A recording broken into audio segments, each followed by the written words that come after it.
Hi, everyone. McKenna from Murder by the Book here. Good evening to everyone watching.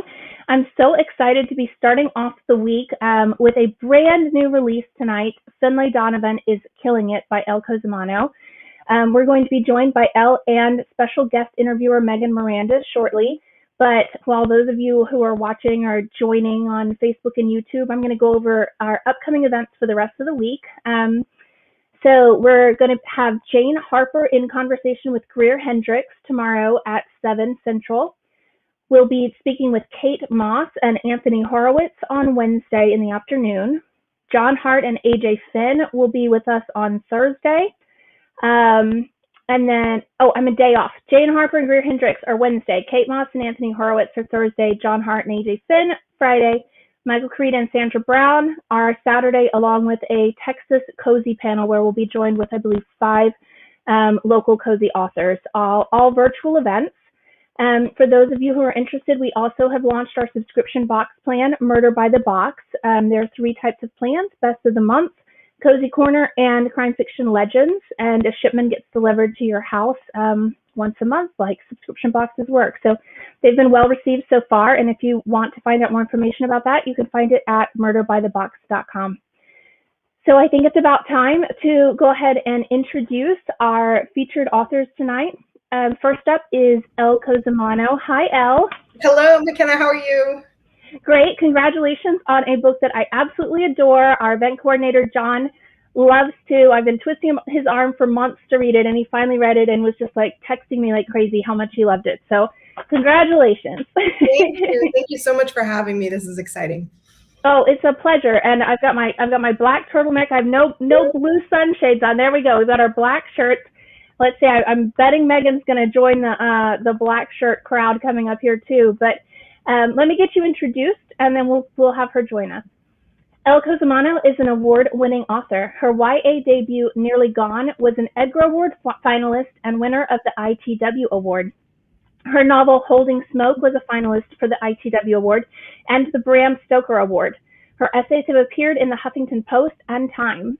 Elle lives in the Blue Ridge Mountains of Virginia with her husband, I don't know why I can't speak tonight. Forgive me. Let me try that again. Elle lives in the Blue Ridge Mountains of Virginia with her husband, 2 sons, and her dog. Finley Donovan is Killing It is her adult debut. Again, so glad to have you here. Thank you. All right, let's bring in Megan. Hi, Megan. Hi. How are you? Great. So glad to have you here tonight. This is just such a pleasure for us, and thank you so much for taking the time to be a guest interviewer tonight. It's great. It's a treat for me, especially. I get to sit back and watch instead of do all the work. Of course, I'm so happy to be here. I love this book so much. This is a treat for me. Excellent. I'm going to go ahead and do your introduction as well. Miranda is the New York Times bestselling author of All the Missing Girls, The Perfect Stranger, The Last House Guest, a Reese Witherspoon book club pick, and The Girl from Widow Hills. She has also written several books for young adults, including Come Find Me, Fragments of the Lost, and The Safest Lies. She grew up in New Jersey, graduated from MIT, and lives in North Carolina with her husband and 2 children. So there we go, and I'm hoping we get a little bit of a teaser about the forthcoming book later in the evening as well. Definitely. Okay, so again, as I mentioned, if you have questions, you can pop those in the live chat on YouTube or on Facebook, just in the comments.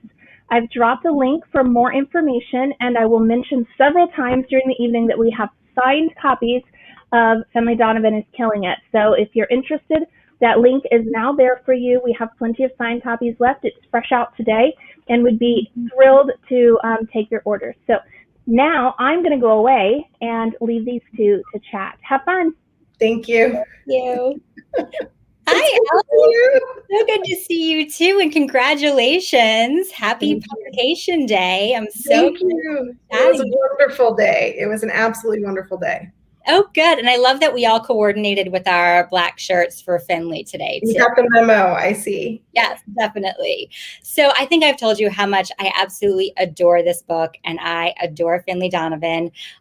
This book is just, it's fun, it's twisty, It's surprising. It's that rare combination where you laugh out loud and also are on the edge of your seat because it's so tense and there's this mysterious element, but it's also just a really enjoyable ride. So I can't wait for everyone to read it and fall in love with this book too. So I thought to start off, why don't you just tell us a little bit about the book for those who might not know? Sure. Finley Donovan is a mystery. And like Megan said, it's kind of a mashup. It's fun. It's a romp. It's hilarious. It's tense. There are elements of thriller, and it has a lot of heart. So I'm super excited about it. But it's the story of Finley Donovan, and Finley is a single mother of 2 young kids, very recently divorced.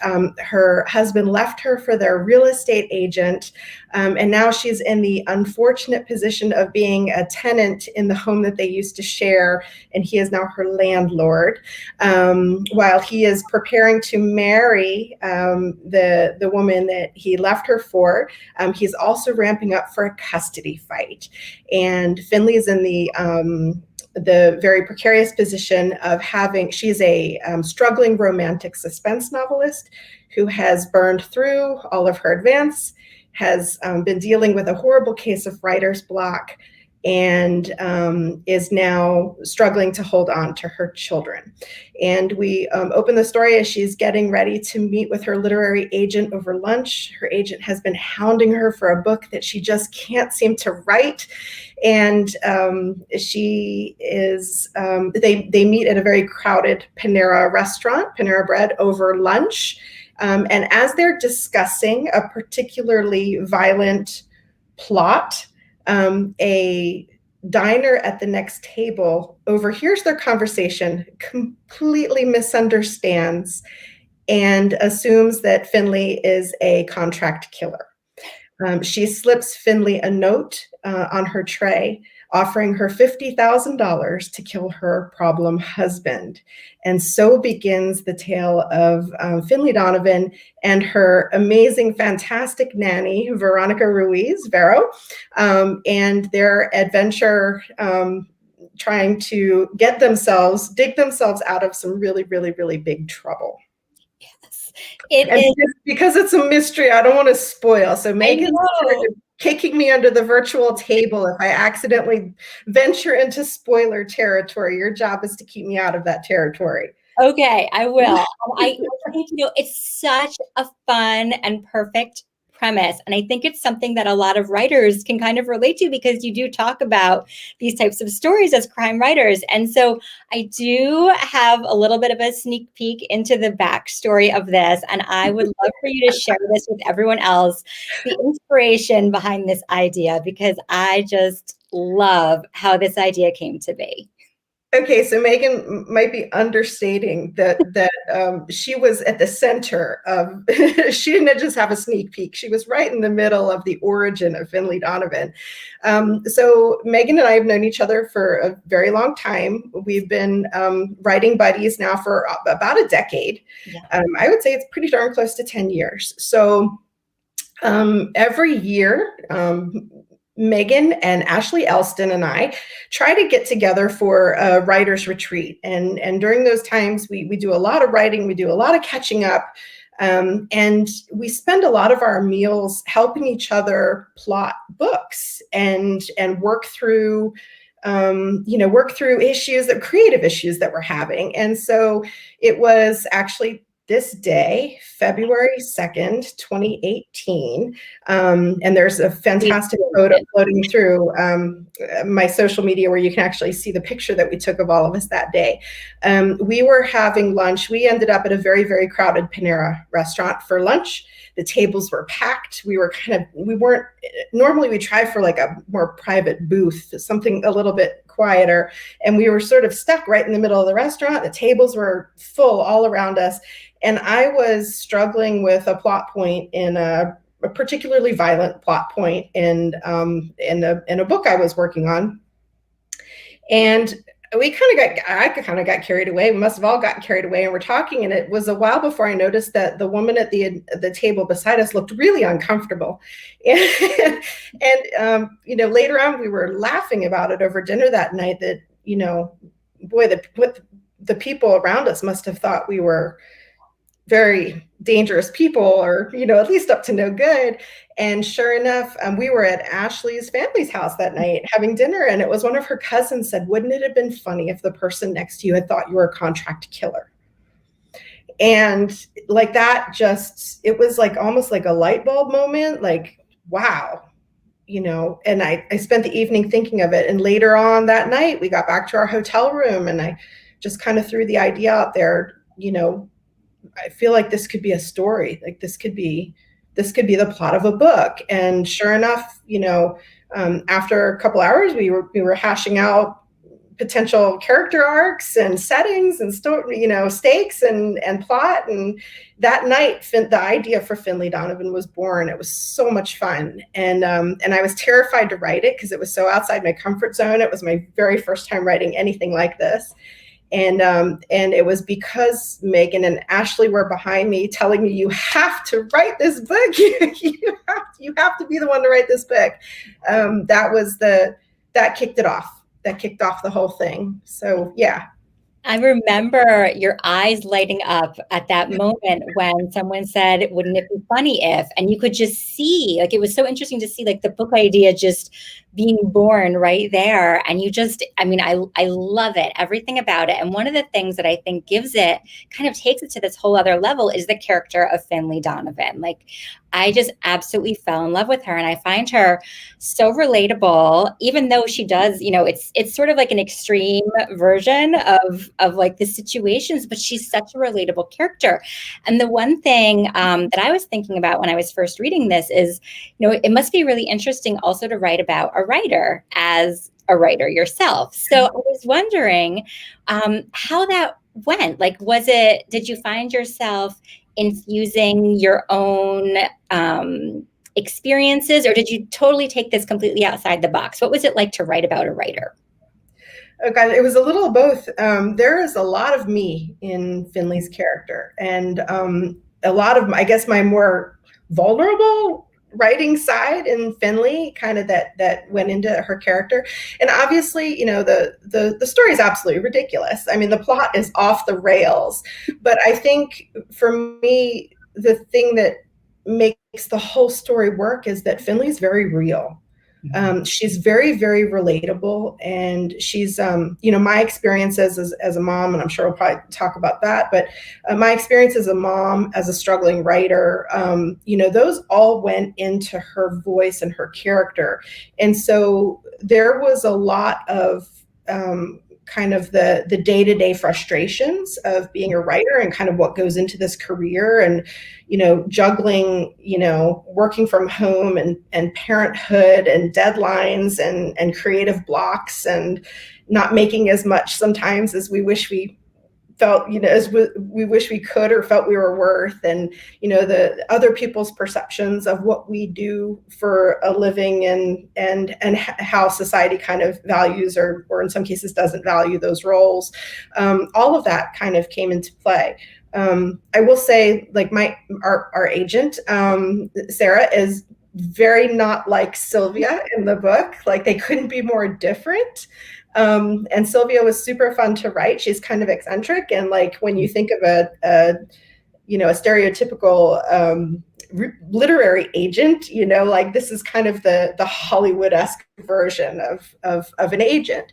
And our agent is super professional, and she's very, very different. But so I did have a lot of fun in terms of like stretching some of those truths. And then I also had to work within the confines of real time. So publishing moves at a glacial pace. The story idea came 3 years ago today, and now we're hitting shelves. So I can't drag on those processes on the page for, it would risk boring the reader and making those books too long and monotonous. So, we shrink down time frames, and certain things are exaggerated, and it's all in good fun for the book. But the more heartfelt elements, of the vulnerable elements of what it is to be a creative, self-employed work from home mom, those all came from a really, really real place. And what I keep hearing is that Finley is a really relatable character, and I think it's because she's human. She came from a really human place. Yes, I totally agree. And actually, I wanted to read the first line of your book. And I think this is really kind of what we can all, as parents, relate to this feeling.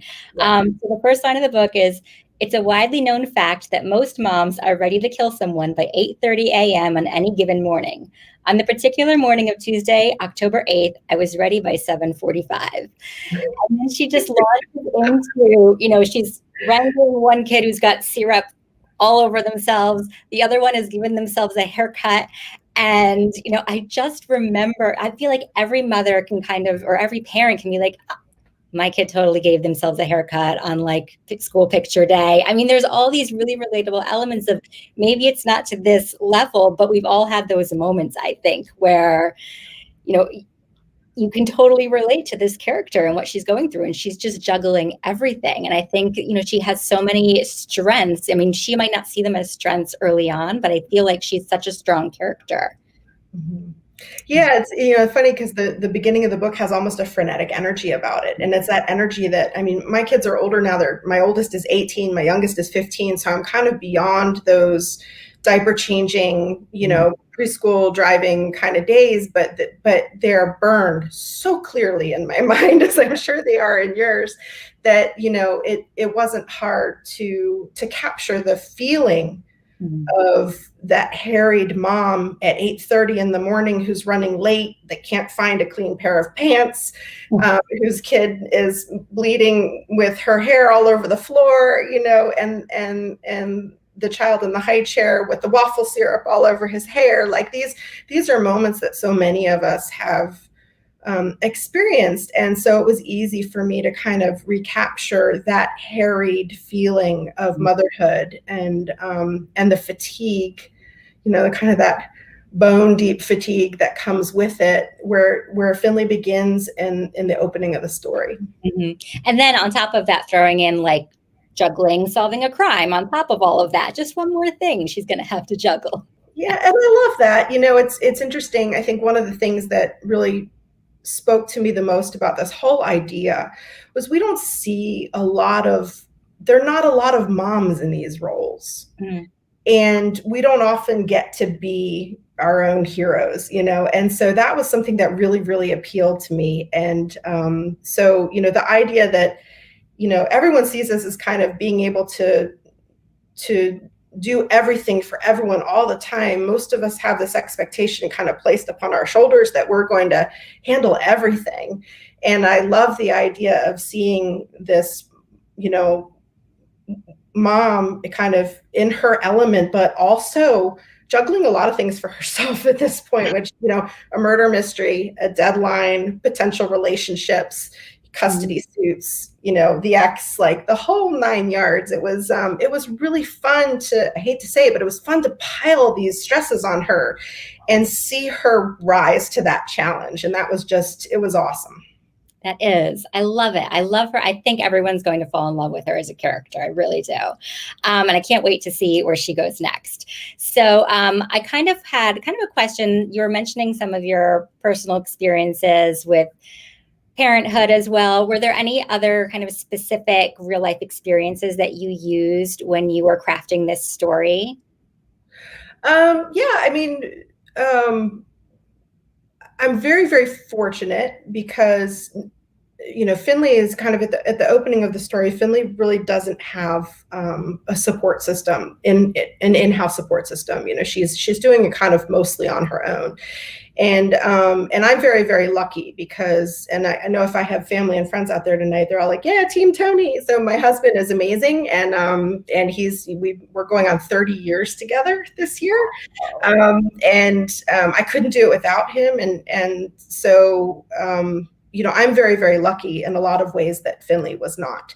But there are a lot of, other kind of real life experiences I took from this. One is obviously having a very, very, in my case, two very close friends who are willing to lift me up and support me through what I felt was a really risky decision. And I mean, it was a career-changing decision for me to do something like this. So that was a really big deal.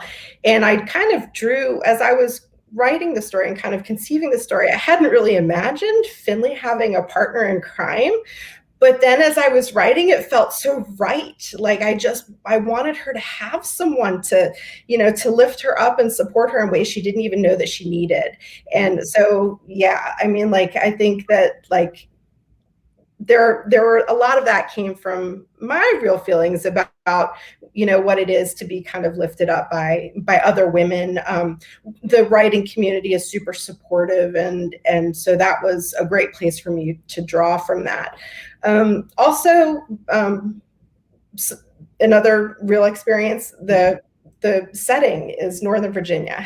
And so I spent most of my life living in and around the DC metropolitan area, kind of moving around. I grew up in Maryland, right outside the Beltway, went to college in Southern Maryland. Most of my young adult life after college was spent in actually a lot of the same areas where Finlay's adventures take place. And so that was super fun to have it set someplace local.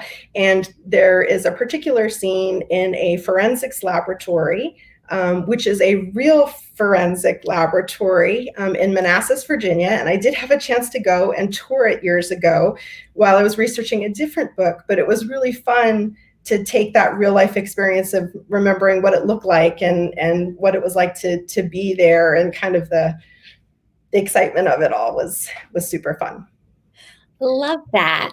And since you mentioned the sidekick, I have to talk more about her because I absolutely love Vero as well. And I think one of the things I love these relationships with two women at the heart of these mysteries. And I think what's so interesting about both these characters is that they're both doers. I think you come to these decision points, these characters come to these decision points. I don't want to give any spoilers, where suddenly you're faced with something and maybe you think you're going to act a certain way. And they're the type of characters who just act. And can you talk a little bit about their relationship and how they kind of work together in this story as well? Yeah, Finlay and Vero play off of each other in really fun ways. In many respects, they are very dissimilar personalities. Vero is much younger. She's, early 20s, where Finlay is in her early 30s. So there's a little bit of an age gap there. Vero is more the risk taker, but she's a calculated risk taker. In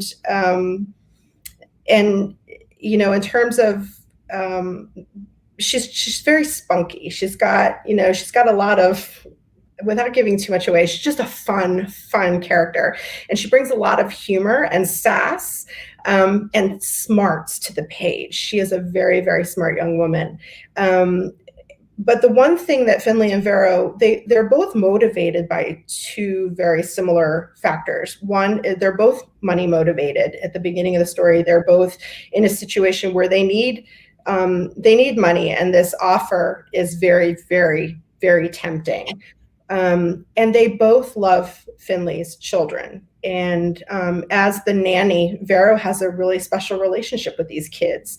And I think that Finlay and her children become her found family. And so they are both motivated by those two very powerful stakes, the loss of this family. And obviously they both need the cash. So they push each other in interesting ways to do things that most people might not do. And so they make some very foolish decisions through the course of the book, but all for really noble and honorable reasons. They're trying to do the right thing. Finlay's trying to do right by her kids. That's really the bottom line. And sometimes we do desperate, risky things in the names of the people of protecting and holding on to the things that we love. And so they are doers, like you said, but I think it's important that they're doers, because if neither one of them acted, there would be no story here. And really what it comes down to is the dynamic of watching them push each other out of each other's comfort zones, while they're holding each other and lifting each other up. And it is such a beautiful relationship, and it's so much fun. And watching them kind of, cling to each other through that is just a kick. And I had so much fun writing this relationship. I love it. I love that description of them too. I think it's just perfect. And you're right, they're so different, and they do kind of play off each other, and they do push each other more and more outside of their comfort zones. It's fantastic to watch. And kind of on that note, I wanted to mention the rest of the cast too, because I think every character is really, really interesting in this story, because they all bring an element of both tension and excitement. I mean, you have the police detective who's investigating, you have a lawyer, you have her family members. So I wanted to give you a chance to introduce some of these characters and the roles that they play in this story. Yeah, this was really fun to kind of create this universe. Finley, and you have to catch me if I start spoiling. So Finley has a sister named Georgia, who is also a police officer, and they have a very, very close relationship. And they live very close to each other. They're, kind of always in each other's lives. And so there was kind of a unique opportunity there to add a layer of tension as Finley is getting herself deeper and deeper into trouble. The one person before that she would always confide in, she can no longer confide in. And of course, there is a great deal of inner turmoil with the idea of being dishonest and not coming clean about some of these things that we're involved in. So that was super fun to write. There is also a very attractive, distracting detective involved in the investigation, who very, very similar problem here. Like, how can you potentially become involved in a relationship if you're not able to be completely honest about who you are? To make things really interesting, there's also a law student who is studying to become a public defender, who is a super fun, interesting character. And Finley also finds him super fun and interesting. But he's also significantly younger, which is interesting because, it kind of gives us an opportunity to explore the whole idea of, women and their relationships and what society considers an okay relationship, and what is acceptable of women, once they've, become moms and in her case, divorced. So we had an opportunity not just to have fun and romp through a wild murder mystery, but also to kind of peel back some layers on femininity and motherhood and the way society looks at those elements of who we are. And I had a lot of fun using the other characters in the story to explore some of those ideas. Yeah, and I love it so much. Like you were saying, it's such a fun, fast read, and it also just has all these layers to it to explore. And so I know this is your first adult book, and I love all of your young adult books as well. And so I wondered if you could talk a little bit about that transition from writing young adult to adult, if you approach them differently, or if the process is similar. How has that been for you? A lot of people ask me that, and it's interesting. I don't approach it any differently. And maybe that's just me, and maybe that's just the way I approach the process. But for me, there is no difference in the creative process of writing for young adults or writing for adults or writing about young adults or about grown-ups. For me, the process is very much the same. And I think it's a very common misconception that these stories are vastly and inherently different. And really, the whole process of crafting and creating a novel for me is asking my characters questions. And those questions are the same whether I'm dealing with a protagonist who is a young adult or the mother of a young adult. And so the questions are, who are you at the beginning of the story, and who are you becoming How are you changing, through that story? What do you most fear? What do you most yearn for? And what's at stake if you fail? And so for me, it's a matter of exploring those questions for any character. And then that launches kind of the whole rest of the process for me, is telling their story. I love that. I agree. I feel like once you have a character, that's your way into a story. And I love that you approach it that way. I feel like you can definitely feel that coming off the page as well. So I was going to ask you another craft question since we're talking about writing. And I love asking other suspense writers this question because I feel like everyone has such a different process, and yet we all kind of get to the same point at the end. So I know the question is usually like, do you plot up front? Do you pants everything? Is it something in the middle? What's kind of your process when you're plotting a mystery? Where do you begin? I generally really like to have an idea of where I'm starting and where I'm ending up. And that way I kind of have a goal, like a target in mind. And so for me, I feel better starting the process once I know where my opening is, like where's my character beginning and where do I need my character to be at the end of the story, both in terms of their character and their growth, but also in terms of resolving the plot. And in this case, the mystery. So once I kind of have those 2 points to juggle from, generally of course it's a little bit different with every book, but generally I try to map out certain stops along the way, whether it's certain scenes that I feel are pivotal, that change the direction of the story. And I kind of generally have an idea of where that story, the story arc itself is going and where it needs to culminate, and then how I'm going to bring it down and resolve it.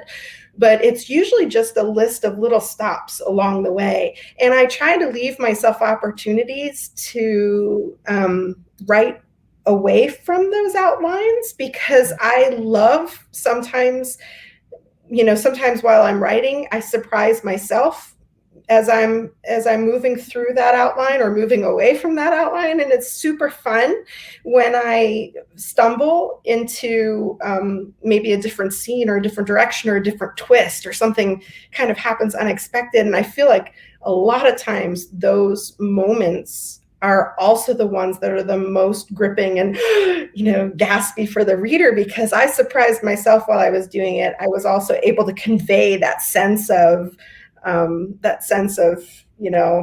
awe and wonder, and so that's super fun for me. And I hate to cling too rigidly to too tight of an outline through the process.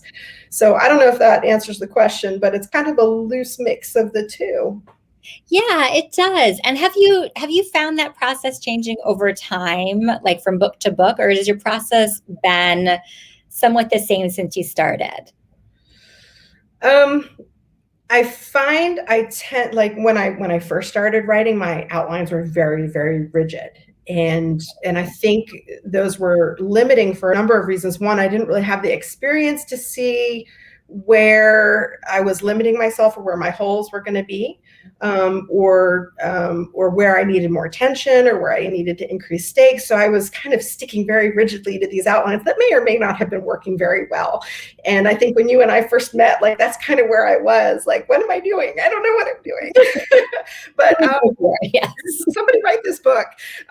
But now I find I give myself more rein in the process, a little bit more freedom, but I also have a better sense of what questions to ask myself ahead, and when to ask for feedback earlier. When I started writing, I lacked a lot of confidence. I didn't want to give anyone a manuscript to look at until it was finished, and now I have no problems writing, a third of a book and sending it to you and saying, what's not working? Let's catch it now. Or sending it to my agent or my editor and asking for their initial feedback, that gut reaction, that 30,000 foot view of the project that could say, here's where we can make it stronger moving forward. Mm-hmm. So, and one last craft question for you, because I mean, your books, and I've read all of your young adult thrillers too, and there's so much tension in them, and I love how you infuse the tension. So it's kind of a two-part question. My first is, how do you kind of keep the tension in these mystery and suspense novels? But also, part two of this, because this book is also very funny. So how do you balance that humor and that tension as you're writing this story? So this was my very first attempt at humor ever. And I'd like to tell people I'm not a funny person. Like Finley is a funny person. Vero is a funny person. I'm not a funny person. I have a very dark mind.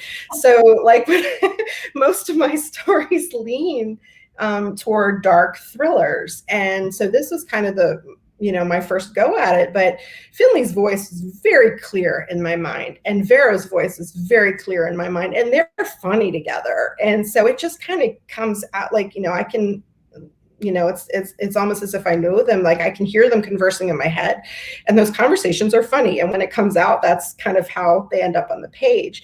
But in terms of balancing that tension in the story, that's really tricky. And I think the humor works because humor is a natural coping mechanism for stress, and Finley's under a lot of stress. Finley and Vero are both under a lot of stress in this book. So it seems very natural to me that they would make jokes about this as they go, or banter or argue.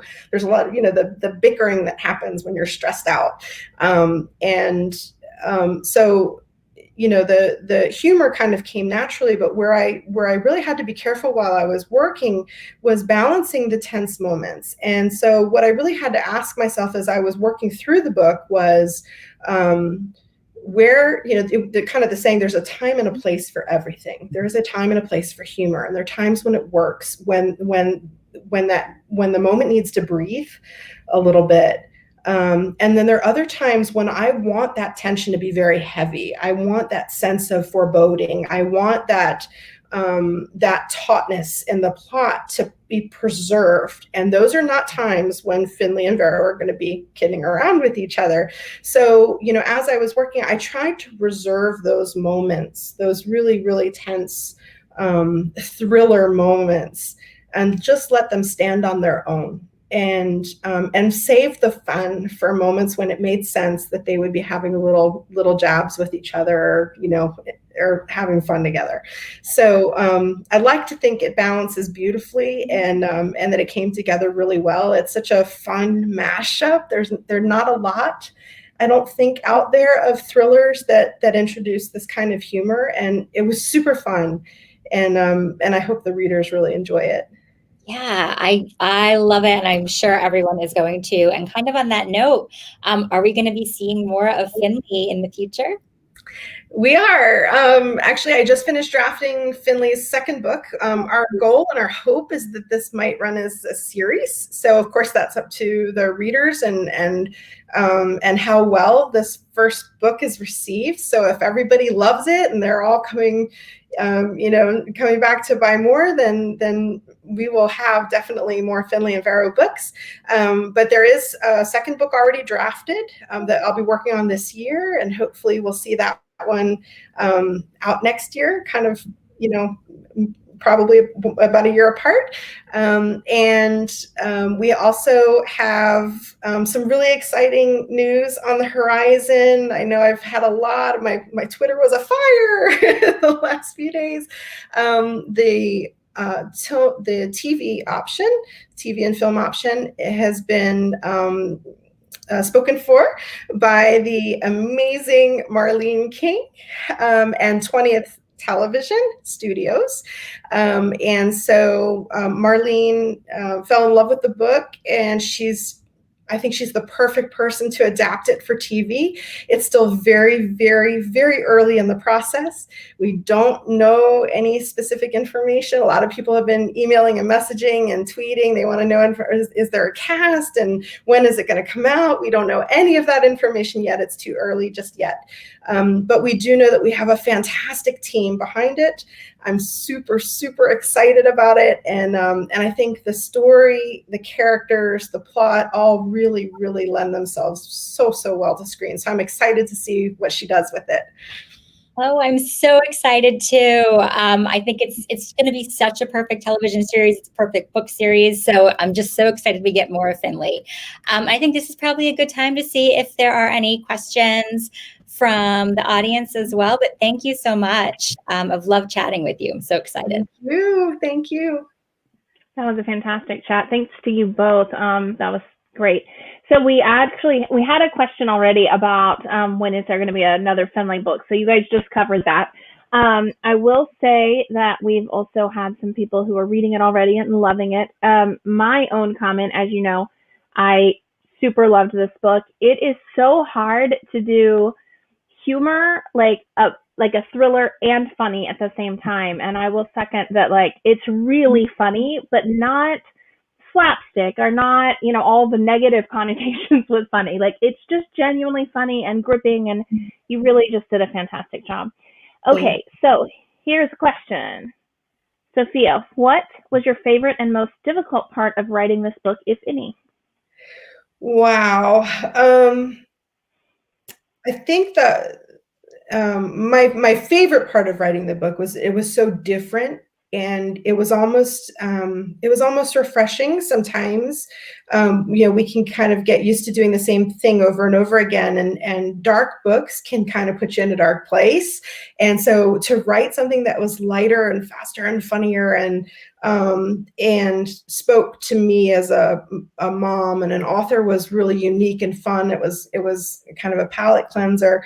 The most difficult thing for me, I think, was the uncertainty. It was a risk for me. I kind of knew what kind of a writer, I know what kind of a writer I am with YA, and I know, I kind of know my audience, and I know my market, and I know my genre. And so it's a comfortable place. I've been there for a really long time. And so this was really unknown. Not only was I writing outside of my experience and in many cases, my comfort zone, I didn't know the market terribly well. Like, it was all new for me, and there was no guarantee when I started this process that it would work, that an editor would buy it. It was all sort of an experiment, kicked off by the confidence of the people around me, and I borrowed that confidence I think I borrowed that confidence to pull it off. So there were moments when it was scary, and I leaned kind of heavily on people who believed that I could do this. So that's great. So as I already mentioned, we were definitely going to get to this, but since it has been specifically asked, let me just went off my screen. Here we go. I'm wondering when the next Miranda book is, and when. Love her books. So why don't you talk about what's out now, and then what's coming up in July, right?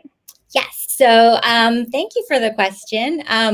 My most recent book is called The Girl from Widow Hills, which came out last summer. And it's about a girl who was the center of a huge media story when she was growing up.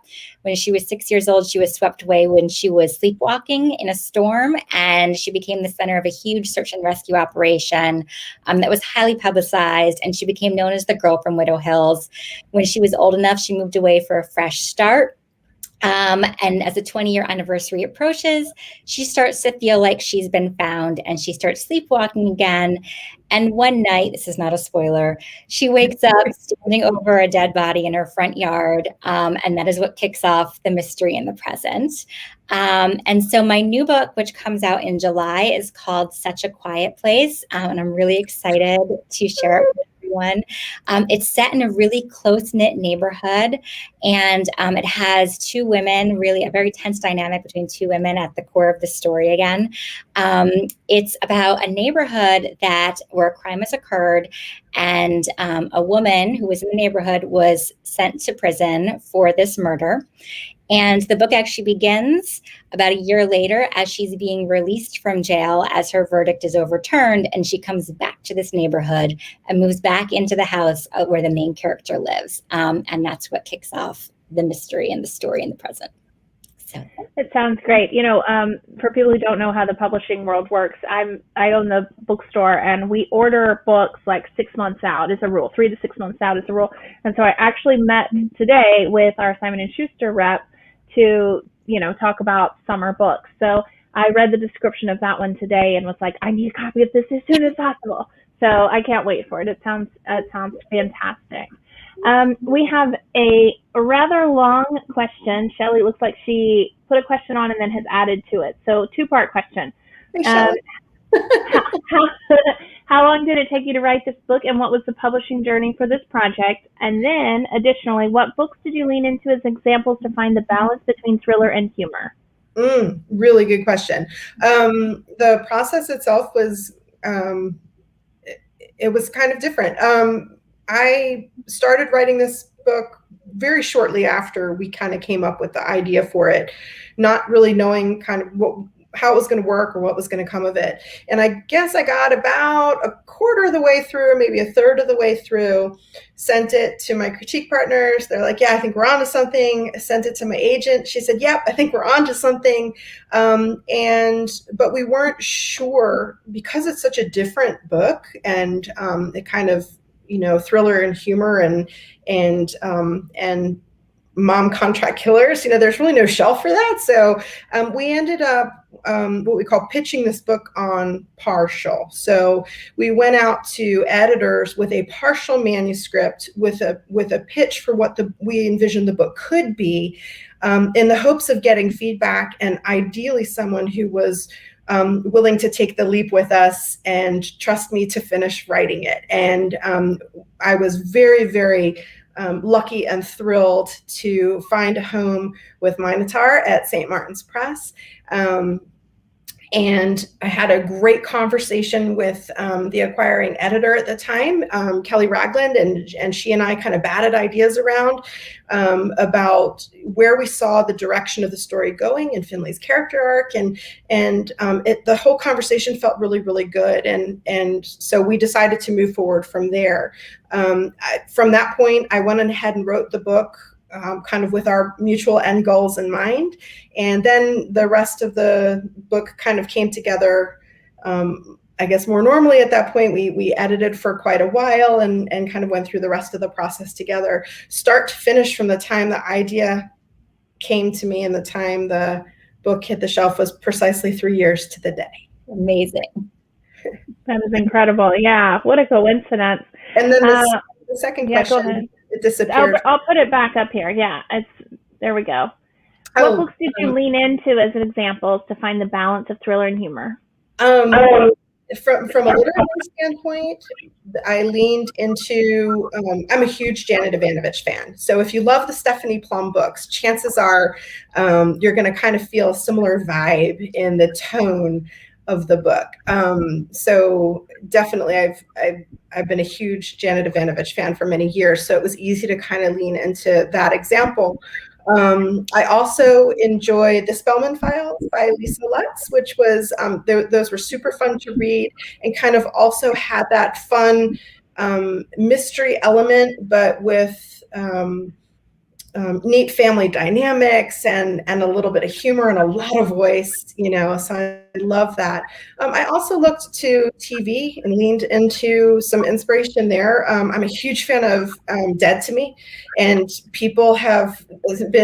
I've been hearing it a lot. This book reminds me so much of Dead to Me, and I'm like, yeah, that's awesome because I love it. So huge fan of that series and can't wait for the next season. Good Girls, if you're a fan of Good Girls, there's kind of that whole feeling of moms doing what moms need to do to take care of their families and sometimes making questionable decisions in the process.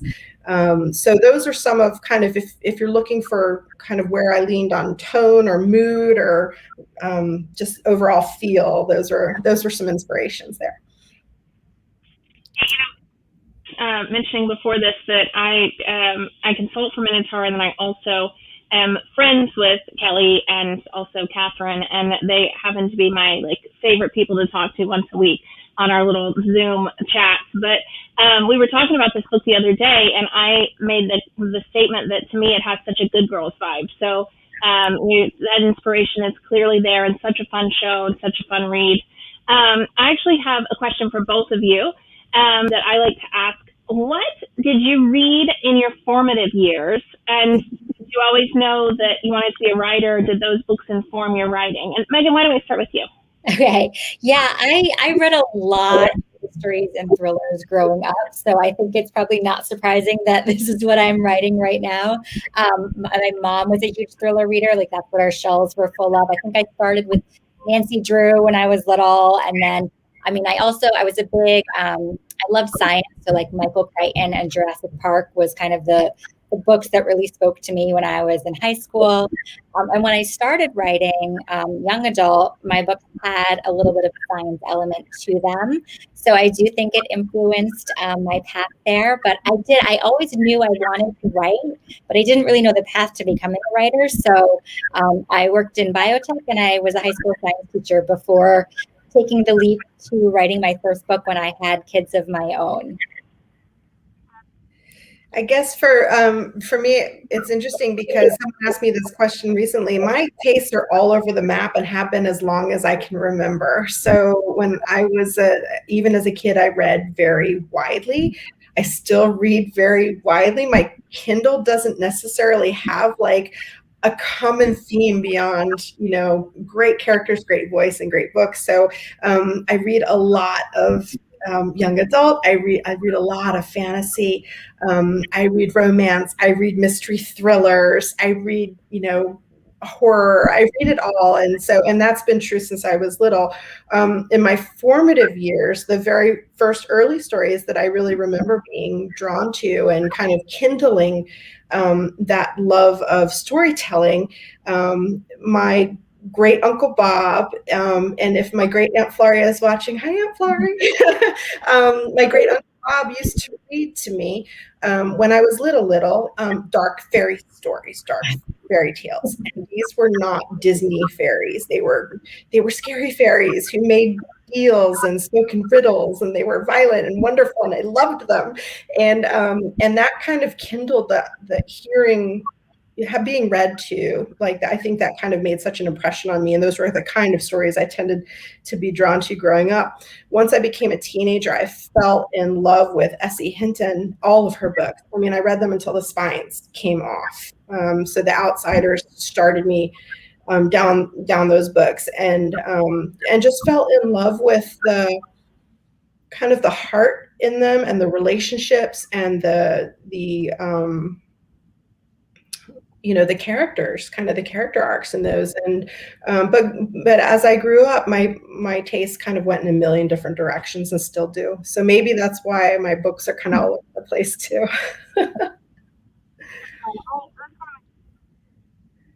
Love hearing people's like backstory. There's always like a great uncle somewhere, It's great. So okay, so I guess we've just about wrapped up for the evening. If you've been watching the talk and you tuned in late, you can always watch it from the beginning. It'll be archived on Facebook, or normally it takes a few hours on YouTube for the beginning to be available. They just, process it somehow. So you can check it out. Feel free to share it if you're excited about this book like we are. I'm going to hold it up because I think that they did such a fantastic job on the packaging. I mean, it's just cover. I was like, oh, yes. And so we have signed copies available. The link is in the comments. Thank you to the people at Minotaur for making this happen. Thank you so much to Megan for joining us as an interviewer tonight. Congratulations, Elle. Thank you. Thanks for watching. Everyone have a great evening. Thank you. Bye. Bye-bye.